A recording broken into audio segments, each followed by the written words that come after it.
గ్రంథ వాగ్దానంబులన్నీ నావి, ప్రతి అధ్యాయము వరుస వచనము, తన దివ్య ప్రేమ వాగ్దానంబులు, గ్రంథ వాగ్దానంబులన్నీ నావి. కొంచెం మందికి కూడా ఎంత అవసరం ఆ క్రమం, ఒక్కరికైనా క్రమం అవసరం. ఈ దర్శనంలో ఉంది అదే, మనం పాటించేది కూడా అదే.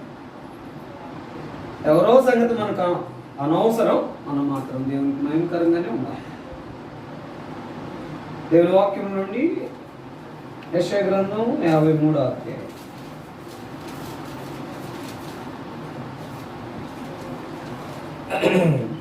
ఐదవ వచనాన్ని అందరం కలిపి చదువుకుంటాం. యెషయా గ్రంథం 53వ అధ్యాయం 5వ వచనం అందరం కలిపి చదువుతాం. మన అతిక్రమ క్రియలను బట్టి అతడు గాయపరచబడను, మన దోషములను బట్టి నలగొట్టబడను, మన సమాధానార్థమైన శిక్ష అతని మీద పడింది. అతడు పొందిన దెబ్బల చేత మనకు స్వస్థత కలుగుతున్నది. మరో భావం చదువు. అపోస్తల కార్యములు 3వ అధ్యాయం 15వ వచనం కూడా చదువుకుంటాం. అపోస్తల కార్యములు 3వ అధ్యాయము 15వ వచనం.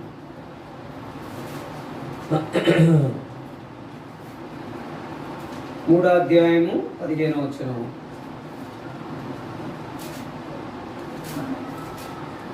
క్రొత్త నిబంధనల నుండి పేజ్ నెంబర్ 105. 3వ అధ్యాయం 15వ వచనం అందరం కలిపి చదువుకుంటాం. మీరు జీవాధిపతిని చంపితిరి గాని దేవుడు ఆయన మృతుల్లో నుండి లేపెను, అందుకు మేము సాక్షులను. ప్రభు సహాయం కొరకే ప్రార్థన చేసుకుంటాం. చదవబడిన ఈ లేఖన భాగాన్ని దేవుడు మన కొరకాయ దీవెనకరంగా చేయరుగాక. యెషయా గ్రంథం 53వ అధ్యాయం 5వ వచనాన్ని మనం చదువుకుంటూ వచ్చినాం. ఈ 5వ వచనంలో 3 మాటలు మనం చూడవచ్చు. ఒకటి, మన అతిక్రమం బట్టి అతడు గాయపరచబడ్డాడు.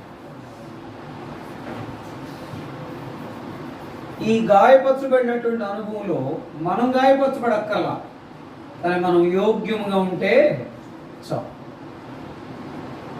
రెండో మాటకు వస్తే, మన దోషం బట్టి నలగొట్టబడ్డాడు. మనం నలగొట్టబడక్కర్లేదు, కానీ ఆయన కొరకే నిలిస్తే చాలు. మూడో మాట, మన సమాధానార్థమైన శిక్ష అతని మీద పడింది. అంటే మనము మన కొరకే ఆయన చేసిన ఆ గొప్ప కార్యములో త్యాగములో భాగంగా ఆయన కొరకే మనము సాక్షార్థముగా ఉంటే చాలు. గత వారంలో ఇదిలాగా ఉండాలి అంటే మనకు కొంత అవసరమని మనం చూస్తూ వచ్చాం. ఏంటది? దేని మీద చూసాము? రెండవ వర్తమానం, మనస్సాక్షి. ఈ మనస్సాక్షి అనేది సరిగా లేకపోతే నీవు నేను ఎంత సమీపించినా ఏమి చేసినా ప్రయోజనం ఏమీ లేదు. అందుకనే ఈ మనస్సాక్షి అనేటటువంటి అనుభవంలో మనం ముందుకు వెళితే మన యొక్క జీవితంలో మనము ఎక్కడున్నా ప్రభు కొరకు మహిమకరంగా వెళ్ళొచ్చు అని మనం చదివినటువంటి భాగంలో మన యొక్క అక్కడ చదివితే 5వ వచనం, మన అతిక్రమ క్రియలను బట్టి అతడు గాయపరచబడెను, మన దోషం బట్టి నలగొట్టబడెను, మన సమాధానార్థమైన శిక్ష అతని మీద పడెను. మనం గాయపరచబడక్కర్లా, మనం నలగొట్టబడక్కర్లా, మనము సమాధానార్థమైన శిక్ష అతని మీద పడెను. అయితే ఆయన మీద పడిపోయింది. మనం ఏమాత్రం కూడా ఇంకా చింతించక సంతోషించే వరముగా, సాక్షార్థముగా, ఆయన కొరకే నిలిచే వరంగా మనం సాగిపోవాలని. అందుకనే ఆయన మన కొరకై అక్కడ మంచి మాట, నా హృదయానికి తట్టిన మాట ఏంటంటే, మన కొరకు ఏం చేయబడ్డాడు? గాయపరచబడ్డాడు. అందుకనే ఆయన గాయములు. అందుకనే ఎన్ని గాయాలు ఆయనకి బాగా స్పష్టంగా కనబడతా ఉన్నాయి. 5 గాయములు పొందినటువంటి అనుభవం. తలకు అనే గాయం ఉంది, కానీ ఆ తలంతట్లో నుండి ఆయనకి ఏం కనబడుతుంది? రక్తం కారుతా ఉంది, కనబడతా ఉంది. తర్వాత ఆయన చేతుల్లో ఒక చిన్న ముళ్ళు గుచ్చుకుంటేనో, మేగుచ్చుకుంటేనో, పిన్నిసి గుచ్చుకుంటేనో, సూది గుచ్చుకుంటేనో ఎంతో బాధపడతాం. ఎంత భయంకరమైన ఆయన శ్రమ. అందుకనే ఆయన తలకు ముళ్ళ కిరీటం పెట్టినప్పుడు ఆ తలంతా ఎట్లా పెట్టి ఏం చేశారట? నొక్కినారు. ఎలా నొక్కారు? అన్ని ముళ్ళన్నీ లోపలికి వెళ్ళేటట్టు. ఏ ముళ్ళ కిరీటం అది? ఇనపతో చేయబడినటువంటి ముండ్ల కిరీటం. ఆ ముండ్ల కిరీటాన్ని పెట్టి నొక్కినప్పుడు అన్ని ముళ్ళు లోపలికి వెళ్ళినప్పుడు ఆయన ఎంతో బాధను అనుభవించాడు. ఆ బాధను అనుభవించినటువంటి విధానంలో రక్తమంతా కారుతుంది. కారే దాంట్లో ఆ యొక్క రక్తము, నీరు, ఆ యొక్క విధానం అంతా కలిసిపోయింది. అంత మాత్రమే కాదు, దాని తర్వాత ఆయన చేతుల్లో 2 చేతుల్లో మేకులు, కాళ్ళలో 2 కాళ్ళలో మేకు, పక్కలో బెల్లము. ఇదంతా చూస్తూ ఉంటే ఆయన ఎంత రూపవంతుడో, ఎంత వచ్చేసగలిగిన వాడో, ఎంత పరిశుద్ధుడో. ఆ పరిశుద్ధుడంతా ఏమైపోయింది? అక్కడ ఒక మాట నాకు ఎప్పుడు జ్ఞాపకం. ఆయన ఎంత ధవళవర్ణుడో, రత్నవర్ణుడో, కానీ చూడటానికి ఎలాగైపోయినాడు? ఆయన చూడనొల్లని వాడుగా అయిపోయినాడు. ఇది నీ కొరకే, నా కొరకే. కానీ నేను నన్ను ప్రభులో చూసేటట్లుగా ఉండాలి. వారు దేవుని బిడ్డలు, వారు ఆరాధికులు, వారు వాళ్ళలో పాల్పొంపులు పొందేవారు. వారిలో ఏముందని అంటాను? మనసాక్షి ఉందని అని చెప్పుకోవాలి. వారిలో పరిశుద్ధి ఉందని చెప్పుకోవాలి. వారిలో సాక్ష్యం ఉందని చెప్పుకోవాలి. అది చూసి ఆయన ముగ్ధుడైపోతాడని నేను అంటాను. నా జీవితం, నీ జీవితం అత్యంత సమీపంగా ఉంది అంటే 3 కారణాలు మనం జ్ఞాపకం చేసుకోవాలా. ఆయన నీ కొరకే, నా కొరకే చెల్లించిన క్రయంలో భాగంగా మనం ఆయన కొరకు నిలిస్తే చాలు అని. అందుకనే ఆ తలంపులు చూసి మనము ముందుకు వెళ్తాం. చూడండి, అందుకనే నీవు నేను శ్రమపడక్కర్లేదు. కానీ చూడండి ఒక మాట, యెహోషువ గ్రంథం 24వ అధ్యాయం 14వ వచనం. యెహోషువ గ్రంథం 24వ అధ్యాయం 14వ వచనం చదవండి ఎవరైనా. యెహోషువ, కాబట్టి మీరు యెహోవాయందు భయభక్తులు గలవారై ఆయనను నిష్కపటముగాను సత్యముగాను సేవించుచు మీ పితరులు నది అద్దరిని ఐగుప్తులో సేవించిన దేవతలను తొలగద్రోసి యెహోవానే సేవించుడి. ఈ యొక్క జ్ఞాపకం చేసుకుంటే ఈ యొక్క యెహోషువ గ్రంథం 24వ అధ్యాయము 14వ వచనంలో జ్ఞాపకం చేసుకుంటే అక్కడ ఏమంటున్నాడు? నిష్కపటముగాను యథార్థముగాను సత్యముతోను సేవించవలను. కాబట్టి ఆయన పొందినటువంటి గొప్ప క్రయానికి నీలో నాలో ఉండవలసిన ఏంటంటే బలలో పాల్పంపులు పొందక ముందు ఏముండాలా? నిష్కపటముగా, సత్యముగా, యథార్థముగా ఆరాధించేటటువంటి అనుభవం మనకు ఉండాలి. అందుకనే విశ్వాసులు ఉండవలసింది గుర్తుపెట్టుకోండి. ఏంటది? ఆత్మతో సత్యముగా, యథార్థముగా అనేటటువంటి మాటలు నిలిచి ఉండాలి. ఇది ఎవరికంటే హెబ్రోను సహవాసంలో నిలిచున్న దైవజనుడు భక్సింగ్ గారి యొక్క ప్రత్యక్షతలో నిలిచున్న ప్రతి విశ్వాసికి ఉండవలసిన, రింగవలసిన సంగతులు ఏంటంటే నాలో ఏముండాలా? సత్యం ఉండాలా. నాలో ఏముండాలా? యథార్థత ఉండాలా. నాలో ఏముండాలా అనేది మనం చూస్తే నిష్కపటముగా అనేది సేవించేది ఉండాలా. అందుకని ఆ మాట చూడండి. మీరు ఆ యొక్క కాబట్టి యెహోవాయందు భయభక్తులు గలవారై ఆయనను నిష్కపటము, యెహోవాయందు భయభక్తులు గలవారై అంటే ఇప్పుడు ఈ భయభక్తులు ఎవరిలో ఉంటాయి? ఎవరిలో ఉంటాయి? ఆరాధించిన వారిలో ఉంటాయి. దాని తర్వాత ఈ భయభక్తులు ఎవరిలో ఉండాలి? బలలో పాల్పొంపులు పొందడానికి సిద్ధముగా ఉన్నవారికి ఉండాలి. ఈ భయభక్తులు ఉన్నాయా? ఎన్నిసార్లు ఆరాధించుంటాం? ఎన్నిసార్లు బలలో పాల్పొంపులు పొందుంటాం మనం? అయితే పాల్పొంపులు పొందక ముందు ఈ భయభక్తులు ఉన్నాయా? ఈ భయభక్తులు ఎంతవరకు ఉండాలా? ఎంతవరకు ఉండాలా? రక్షించబడి నాటి నుండి నేటి వరకు, నేటి నుండి ఆయన వచ్చేంత వరకు ఉండాలా. కానీ మన దగ్గర ఎంతవరకు ఉంటున్నాయి? ఎక్కువ చెప్తా మాటలు. 3 గంటలు, ఆ 3 గంటల్లో 2 గంటలు తీసే 1 గంట.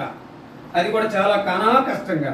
కదలొద్దు, వెళ్ళొద్దు, పోరు మాట్లాడొద్దు, చాలా జాగ్రత్తగా ఉండండి, ఏమొచ్చినా పర్వాలేదు ఆదివారం అని అంటే ఉంటామా? అన్నా, భయభక్తులు అనేది మన అందరికి అవసరం. ఆ భయభక్తులు ఉన్నాయంటే 3 ఉండాలి. మొదటి మాటలో నేను జ్ఞాపకం చేస్తాను, ఏముండాలమ్మా? యెహోషువ గ్రంథం 24 కాబట్టి మీరు యెహోవా యందు భయభక్తులు గలవారై ఆయనను నిష్కపటముగాను సత్యముగాను సేవించుచు మీ పితరులు నది అద్దరిని ఐగుప్తులను సేవించిన దేవతలను తొలగద్రోసి యెహోవానే సేవించుడి. ఉన్నటువంటి నది అద్దరిలో ఉన్న దేవతలను త్రోసివేయమంటున్నాడు. ఎవరు చెప్తున్నారు ఈ మాట? యెహోషువ చెప్తున్నాడు. ఈమెను వల్లరా ఇహలోక సంబంధమైనటువంటి దేవతలను త్రోసివేయకపోతే నేను దేవుని ఎలాగ ఆరాధించలేము? భయభక్తులతో నిష్కపటంగా సత్యముగా ఆరాధించలేము. అదే సమయంలో ఈ విధమైన పాలు పంపులు పొందలేము, సేవించాలంటే నిష్కపటం, సేవించాలి అంటే సత్యం అనేది ఉండాలి. ఈ నిష్కపటం అనే హృదయం అనుకుందా? మన సాక్షిని పరీక్షించుకో. ఎన్నోసార్లు నిష్కపటంగానే లేను, నేను కపటంగానే ఉన్నా. ఆయన నిష్కపటంగా నీ కొరకు నా కొరకై ప్రాణం ఇస్తే మనము నిష్కపటంగా ఆయన కొరకు జీవించేది, సేవించేది మనకెంతో అవసరం, మనకెంతో తథ్యం అనేది జ్ఞాపకం చేసుకోవాలి. అందుకనే మన కొరకై గాయపరచబడ్డాడు, మన అతిక్రమముల కొరకై.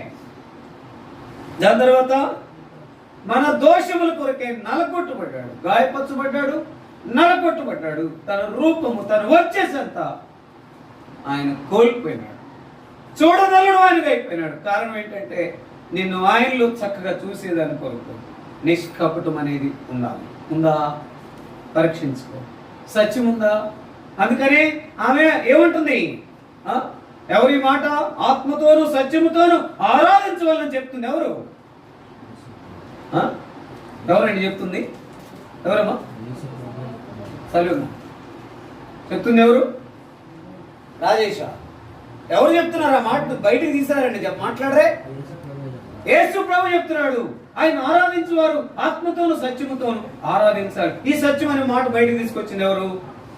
ఆయన చెప్పాడు. కానీ సత్యం అనే మాట బయటకు తెచ్చింది ఎవరు? సమరయ స్త్రీ. ఎందుకంటే నా సంగతులన్నీ చెప్పినవన్నీ నేను తీసుకొస్తా. అందుకనే ఆమె అంది. అందుకని ఏమన్నాడు? అయ్యా నాకు ఎవరు లేరు అంటే, ఇప్పుడు తర్వాత ఏమన్నాడు? ఆ ఒప్పుకున్నప్పుడు ఏమన్నాడు యేసు ప్రభు వారు? నీవు సత్యమే చెప్పుచున్నావు.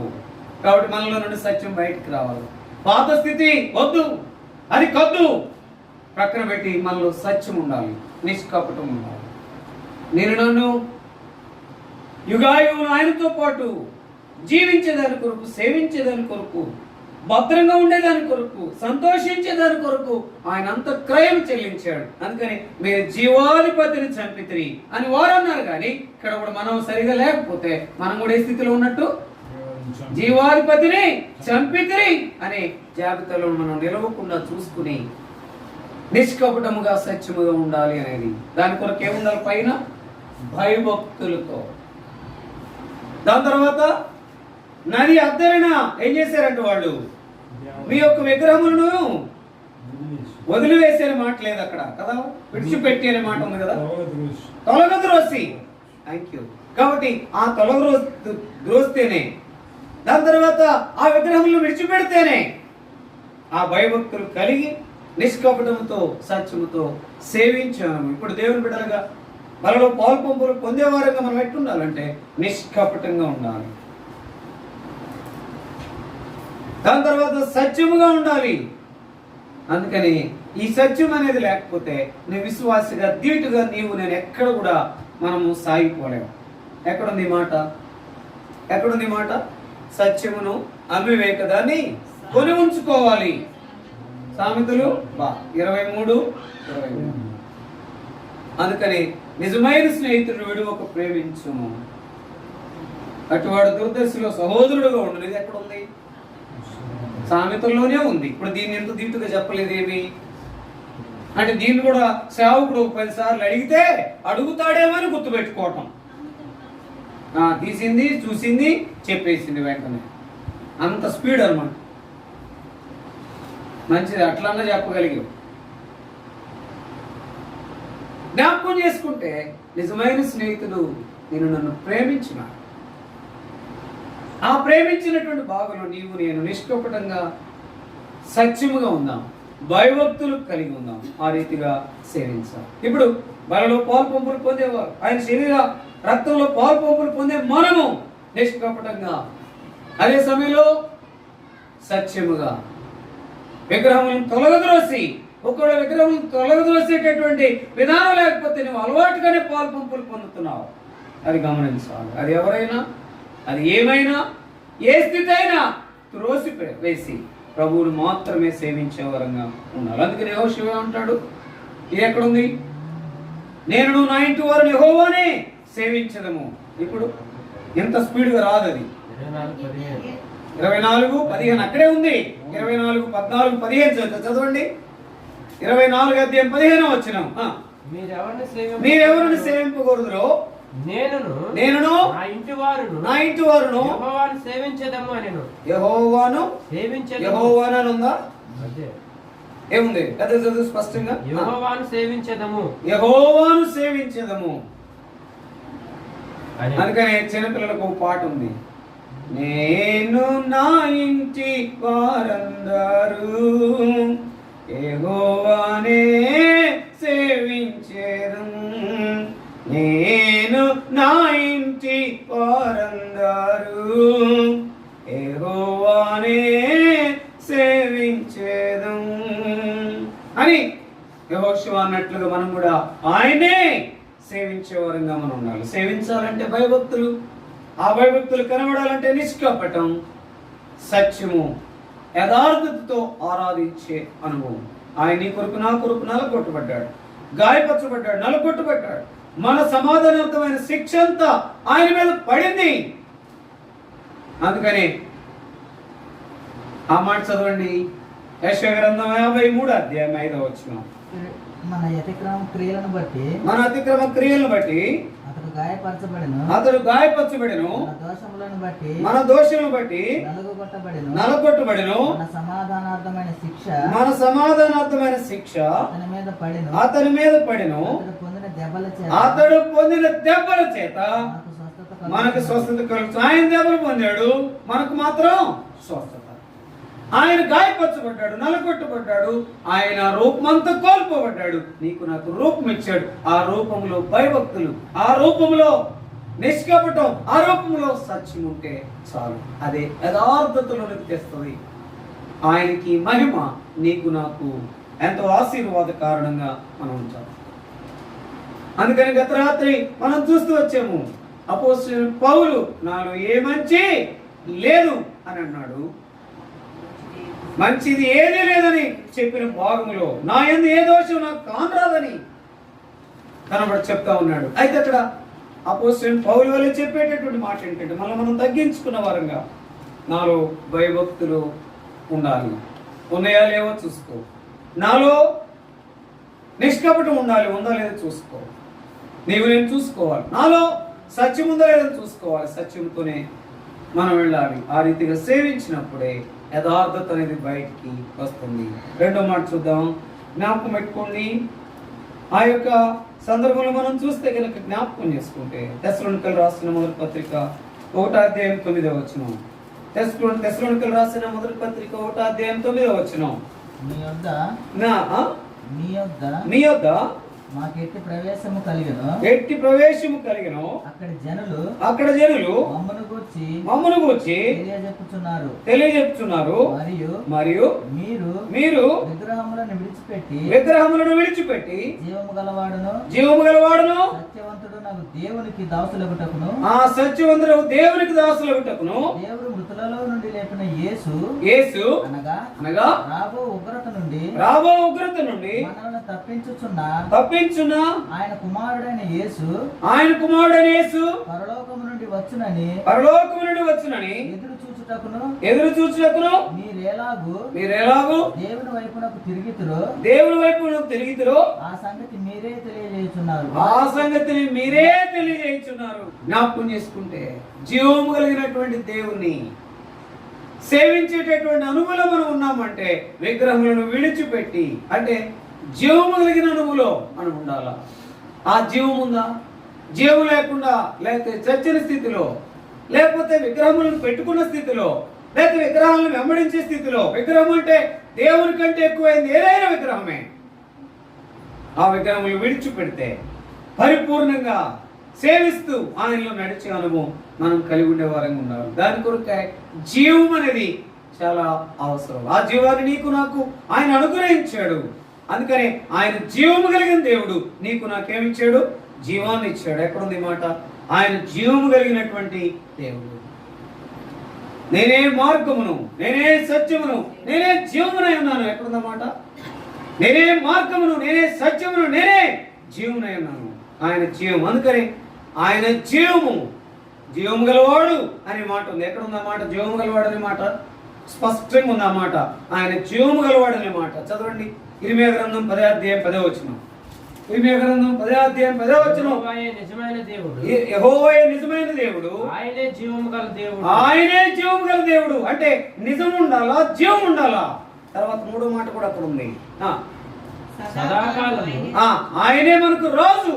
ఆ రాజు యొక్క అనుగులు మనం ఉండాలంటే నిజం ఉండాలా, జీవం ఉండాలా. ఆయన జీవము కలిగిన దేవుడు. జీవముగా సేవించాలా. జీవముగా సేవించాలంటే విగ్రహములు అనేది లేకుండా చూసుకోవాలా. రెండో మాట ఏంటంటే ముందు భయభక్తులతో కూడినటువంటి నిష్కపటము సత్యం ఉండాలా. తర్వాత జీవం అనే అనుభవం ఉండాలంటే విగ్రహం అనే మాట ఎంత మాత్రం కూడా మనలో ఉండడానికి వీల్లేదు. చాలాసార్లు కొంతమంది మనుషులు విగ్రహంగా ఉంటారు. చాలాసార్లు కొంతమందికి తల్లిదండ్రులు విగ్రహంగా ఉంటారు, లేకపోతే తోబుట్టుల విగ్రహంగా ఉంటారు, లేకపోతే కొంతమందికి ఉద్యోగం విగ్రహంగా ఉంటుంది, లేకపోతే కొంతమందికి తిను పదార్థాలు, ఆహార పదార్థాలు ప్రియముగా ఉంటాయి.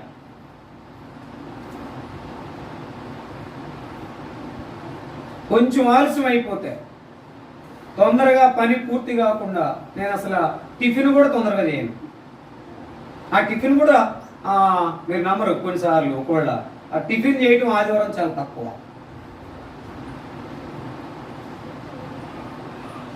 మనకు మాత్రం టిఫిన్ కొంచెం లేట్ అయిపోతే ఇక మీకు మీరే ప్రశ్నించుకోండి. దేనికి ప్రిఫరెన్సో? నిద్రకి ప్రిఫరెన్స్, దాని తర్వాత టిఫిన్కి భోజనానికి ప్రిఫరెన్స్, దాని తర్వాత వస్త్రానికి ప్రిఫరెన్స్. ఈ మూడింటికి కాకుండా నా దేవునికే నేను ప్రిఫరెన్స్ ఇచ్చాను అన్న వాళ్ళు చేయమంటే ఎంతమంది ఎత్తుతారు? మూడో మాట చూడండి ఒక మాట. అందుకని దాని కొరకే విగ్రహం దాన్ని విడిచిపెట్టి మనస్ఫూర్తిగా మనం ఏం చేయాలా? సేవించే అనుభవంలోనికి రావాలా, పరిపూర్ణంగా నడుచుకోవాలా. చూడండి అన్నమాట. జ్ఞాపకం చేసుకుంటే అపోస్తుల కార్యము 26వ అధ్యాయం 5వ వచనం. అపోస్తుల కార్యములు 26వ అధ్యాయం 5వ వచనం చదవండి ఎవరైనా. వారు మొదటి నుండి నన్ను ఎరిగిన వారు కనుక సాక్ష్యమిచ్చుటకు వారికి ఇష్టమైతే నేను మన మతములోని బహునిష్ట గల తెగను అనుసరించి పరిసయ్యుడనుగా ప్రవర్తించినట్లు చెప్పగలరు. ఇప్పుడైతే దేవుడు మన పితరులకు చేసిన వాగ్దానం విషయమైన నిరీక్షణను గూర్చి నేను విమర్శించబడుటకు నిలిచి ఉన్నాను. అంటే అక్కడ ఎంత ప్రాముఖ్యమైన మాట ఉందో మనం గమనించాలి. ఎవరు ఈ మాట్లాడుతుంది? పరిశుద్ధుడైన పౌలు, అపోస్తుడైన పౌలు ఈ మాట అంటున్నాడు. నేను బహు నిష్ఠ కలిగిన వాడిని. దేంట్లో మత సంబంధముగా, అంటే ఆయన ఎంతో నిష్ఠ కలిగిన వాడుగా ఉన్నాడు. కానీ ఇక్కడ మారిన తర్వాత, నిజమైన అనుభవంలోకి వచ్చిన తర్వాత ఆ విమర్శించడానికి కూడా నేను నిలిచి ఉన్నాను. నన్ను విమర్శించినప్పుడు నాలో ఏది కూడా లేదన్నట్లుగా ఇక్కడ దేవుడు నాకు ఇచ్చిన తలంపు. నన్ను ప్రభు విమర్శించినప్పుడు నీలో నాలో ఏది కనబడకూడదు. కనబడితే ఒకవేళ నువ్వు విమర్శించుకుంటే కనబడితే ఏం చేయాలా? ఆయన దగ్గర ఒప్పుకోవాలా. విడిచిపెట్టేటట్టు మొట్టమొదట నిష్కపటం, సత్యము, జీవము, దాని తర్వాత పరిపూర్ణతతో కూడినటువంటి మనస్ఫూర్తిగా సేవించే అనుభవం ఉండాలంటే విగ్రహాన్ని తీసి ప్రక్కన పెట్టాలి. ఆ విగ్రహాన్ని తీసి ప్రక్కన పెడితే ప్రభువులో మనం కొనసాగడానికి, నాకు నేను విమర్శించడానికి, నన్ను విమర్శించేది ప్రభు అనేటటువంటి అనుభవంలో కొనసాగడానికి వీలు పడుతుంది. దాని కొరకైన విగ్రహాన్ని తీసి ప్రక్కన పెట్టే వారంగా మనం ఉండాలి. ఇక్కడ మూడో తలంపుగా దేవుడు ఇచ్చినటువంటి మాట ఏంటంటే, నిజముగా జీవితంలో నిజమైనటువంటి ఆ అనుభవం ఉండాలి. ప్రభు కొరకై నేను జీవిస్తున్నాననే అనుభవం అక్కడ మనం అర్థం చేసుకుంటే కనుక అపోస్తలుడైన పౌలు నన్ను ఇప్పుడు విమర్శించడానికి నేను ఏమైనాడు? నిలిచి ఉన్నాడు. ఇప్పుడు మనం ఆ మాట అనగలమా? ప్రభు దగ్గర నన్ను విమర్శించు ప్రభువా, నేనైతే నీలో నిలిచి ఉన్నాను. లేదా నన్ను మీరు చూడండి అని అంటే నీవు నన్ను విమర్శించిన చాలా దొరుకుతాయి. అందుకొరకే మనం ఏం చేయాలా? అందుకనే చదవండి కొరింథీయులకు రాసిన మొదటి పత్రిక అపోస్తలుడైన పౌలు 11వ అధ్యాయం 31వ వచనం. అయితే మనలను మనమే విమర్శించుకొని ఎడల తీర్పు పొందకపోదు. మనం విమర్శించుకుంటే చాలు, తీర్పు లేదు. ఇక అపోస్తలుడైన పౌలు ఇస్తున్న ఆ గొప్ప అనుభవం ఏంటంటే నాలో. అందుకని ఏమంటాడంటే, నేను క్రీస్తుని పోలి నడుచుకున్నట్లుగా మీరు నన్ను పోలి నడుచుకోమంటే ఎంత ధైర్యం కావాలా? ఎంతో గొప్ప సాక్ష్యముతో కూడిన జీవితం ఉంటే తప్ప ఆ మాట చెప్పడానికి వీలు పడదు. అంత ధైర్యంగా చెప్పడానికి వీలు పడదు. నేను ఎవరో సంగతి ప్రక్కన పెడితే నేను మాత్రం హెర్మోన్లో సరిగానే ఉన్నాను అనే స్థితిలోనికి రావాలి. అందుకని ఇతరులను చూడొద్దు, నేను చూసుకుని ప్రభువా కొన్ని పర్యాయాలు నిష్కపటంగా లేను, కొన్ని పర్యాయాలు సత్యంగా లేను, కొన్నిసార్లు జీవంతో కూడిన అనుభవం లేదు, విగ్రహం అనే అనుభవంలో, లోకములో కలిసిపోయిన అనుభవంలో అనేటటువంటి విధానంలో నేనున్నాను. దానితో నన్ను క్షమించి నీ కృపలో జ్ఞాపకం చేసుకుని యోగ్యమైన రీతిలో పాల్పంపులు పొందడానికి నాకు సహాయం చేయమని అడుగు. యోగ్యముగా పాల్పంపులు పొందడానికి చదవండి ఒక మాట మనం జ్ఞాపకం చేసుకుంటే చూడండి, లూకాసు సువార్త 1వ అధ్యాయం 74వ వచనం. లూకాసు సువార్త 1వ అధ్యాయం 74వ వచనం అందరం చదవాలి. ఆయన మన పితరులను కరుణించుటకును తన పరిశుద్ధ నిబంధనను అనగా మన తండ్రి అయిన అబ్రహాముతో తాను చేసిన ప్రమాణమును జ్ఞాపకము చేసుకున్నటకును మనము శత్రువుల చేతుల నుండి విడిపింపబడి మన జీవిత కాలమంతయు నిర్భయులమై ఆయన సన్నిధిని పరిశుద్ధముగాను నీతిగాను ఆయన్ను సేవించాలి. ఇప్పుడు ఆయనలోకి వచ్చిన మన జీవితంలో 3 ఉండాలి. వల్ల గుర్తుపెట్టుకోండి, ఏంటిది? నిర్భయం ఉండాలా. నా ప్రభులో నాకు ధైర్యం ఉంది. అందుకని నిర్భయము అనేది మన జీవితంలో ఉండాలి. భయం ఉండకూడదు, నిర్భయములుగా మనం ఉండాలి. మనం నిర్భయములుగా చేసాడు అక్కడ ఎంత స్పష్టంగా ఉందో చూడండి, ఎంత అనుభవం చూడండి. మన శత్రువు చేతులను నిలిపింపబడి మన జీవిత కాలం అంతా నిర్భయమై ఆయన సన్నిధిని పరిశుద్ధముగాను నీతిగాను ఆయన సేవించాలి. ఎలా సేవించాలో ఇప్పుడు ప్రభులో నీకు భయము తొలగించబడి నిర్భయం అనే దాంట్లోకి వచ్చేమో అనుభవం ఉందా? దాని తర్వాత రెండో మాట ఏముంది అక్కడ? పరిశుద్ధం ఉందా? పరిశుద్ధమైన జీవితం నీకు నాకుందా? దాని తర్వాత నీతి ఉందా? అందుకని విశ్వాసి గుర్తుపెట్టుకో. 2 ప్రక్కల ఇవి బహు స్పష్టంగా కనబడాలి అనేటటువంటి మాట. అందుకని జార్జ్ వరవరు గారు ఆ మాట మాట్లాడిన మాట 2 ప్రక్కల పరిశుద్ధత, నీతి, నీతి, పరిశుద్ధత, పరిశుద్ధత, నీతి అనేది ఉంటే విశ్వాస జీవితంలో నిర్భయమే, సంతోషమే, ఎదురు చూపే, ఆయన కొరకే కొనసాగే అనుభవం ఉంటుంది అని పిల్లరా జ్ఞాపకం చేసుకుంటే మన జీవితంలో ఎలాగ సేవించాలి అంటే ముందు నిష్కపటముగా, సత్యముగా. ఎలాగ సేవించాలంటే జీవముగా. ఎలాగ సేవించాలంటే మనస్ఫూర్తిగా, పరిపూర్ణముగా. ఎలా ఉండాలంటే నన్ను విమర్శించిన నా ప్రభువులో నేను సరిగానే ఉన్నానని అనుభవంలో సేవించే అనుభవంలో ఉండాలి. 4వదిగా మనం జ్ఞాపకం చేసుకుంటే ఆ మాటలోనికి వస్తే ఏమైనా మనం చూస్తూ వచ్చాము, జ్ఞాపకం చేసుకుంటే నిజమైన అనుభవంలో మనం వెళ్ళాలి. ఆ మాట తెస్సలోనికీయులకు రాసిన మొదటి పత్రిక 1:9 మనం చూస్తూ వచ్చాము. జ్ఞాపకం చేసుకుంటే సేవించే అనుభవం, విగ్రహం అనే దాన్ని ప్రక్కన పెట్టు. దాని తర్వాత ఇక్కడ ఈ మాట ఉదయకాలం దేవుడు నన్ను ఎంతో మాట్లాడుతూ వచ్చాడు,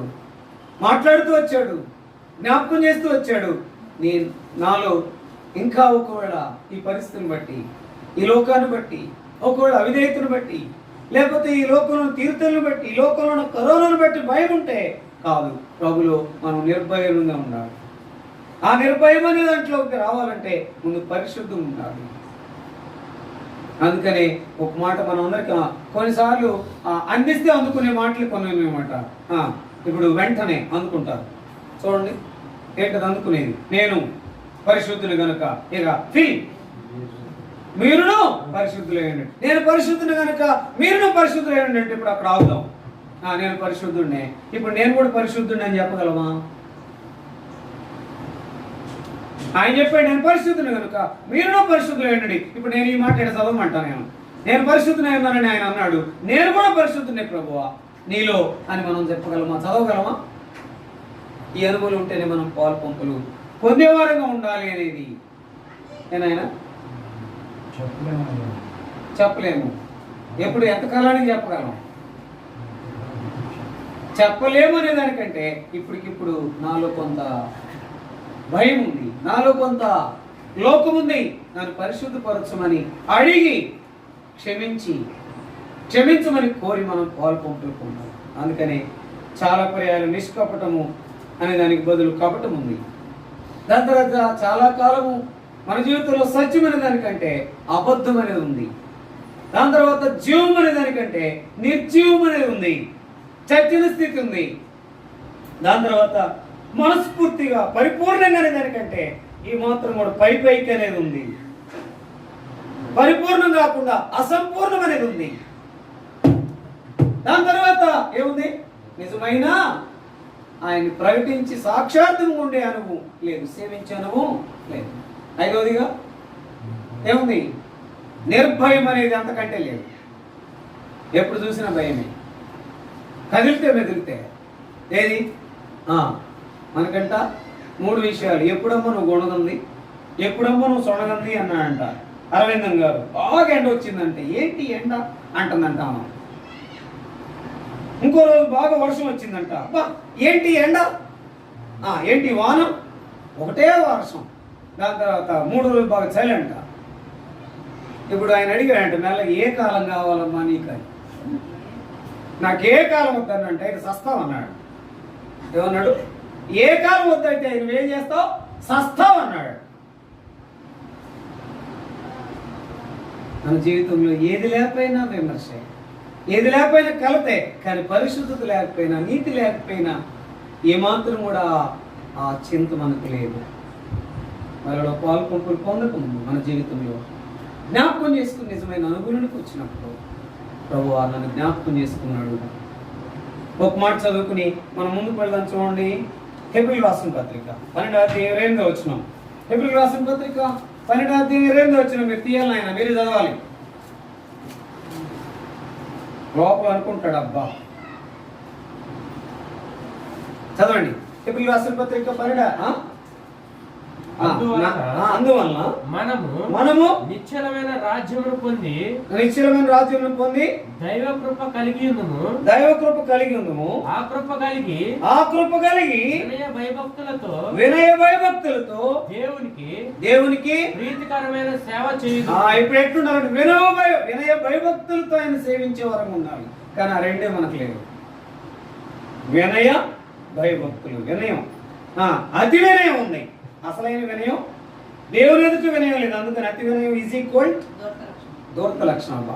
fill in the blanks with suitable prepositions and immediately to serve me. మంచిదే, అయితే మనకు ఆపాదించుకుంటే వినయ భయభక్తులతో సేవించే అనుభవం ఉండాలి. ఏదో సేవిస్తున్నాం లేకపోతే బలలో పాల్పొంగులు పొందుతున్నాం ఆరాధిస్తున్నాం సంకలు కొట్టుకుంటే కాదు. ఆ వినయ భయభక్తులు అనేది ఎంతో అవసరం. ఆ రీతిగా సేవించాలి. ఈ అనుభవం మనకున్నప్పుడు దేవుళ్ళు మనం సాగిపోతాం. వినయ వ్యక్తులు ఉన్నాయా? ఏనైనా దేవుని సేవ అంటే, భక్తి అంటే దేవుని వల్ల భయం ఉందా, లేకపోతే అంటే భయం ఉందా? కొరకు కాదు భక్తి, కొరకు అంటే నేనే. ఈ కొరకు కాదు సేవ, పని, పరిచయం చేసేది దేవుని కొరకు చేయాలి మనం. ఇప్పుడు ఎవరి మీద ఉంది? అసలైన వినయ భయభక్తులు ఎవరి మీద ఉన్నాయి? మీదే ఉన్నాయి. అబ్బా, ఫిల్ ఇన్ ది బ్లాంక్స్. ఇక రెండో ప్రిపరేషన్ అన్నమాట. వెంటనే ఆన్సర్ మీదే ఉంది. మీద ఉంటే ఏంటి, ఏమాత్రం కూడా నెమ్మది ఉండదు.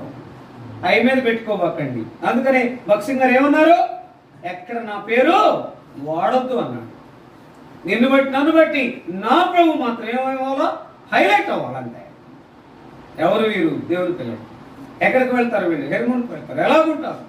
వినయ భయభక్తులతో ఉంటారు, భక్తి శ్రద్ధలతో ఉంటారు, నిష్కపటంగా ఉంటారు, సత్యముగా ఉంటారు, జీవముగా ఉంటారు, మనస్ఫూర్తిగా ప్రభుని సేవిస్తారు, భక్తులుగా ఉంటారు, పరిపూర్ణంగా ఆయనలో ఉంటారు, సమాధానంతో సాక్ష్యంతో ఉంటారు.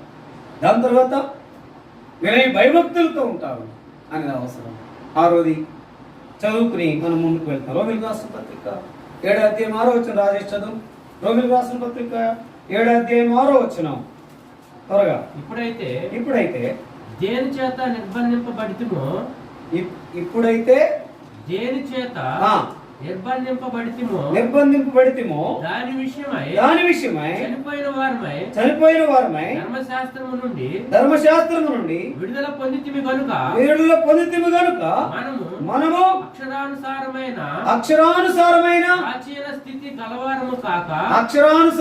ప్రాచీనమైన స్థితి గలవారము కాక ఆత్మానుసారమైన. ఎట్లుండాలి ఇప్పుడు? అక్షరానుసారం కాదు.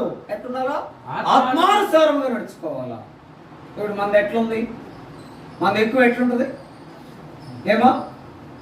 అందుకని అక్షరము చంపును గాని ఆత్మ జీవింపు చేయను. మనది ఏముంది?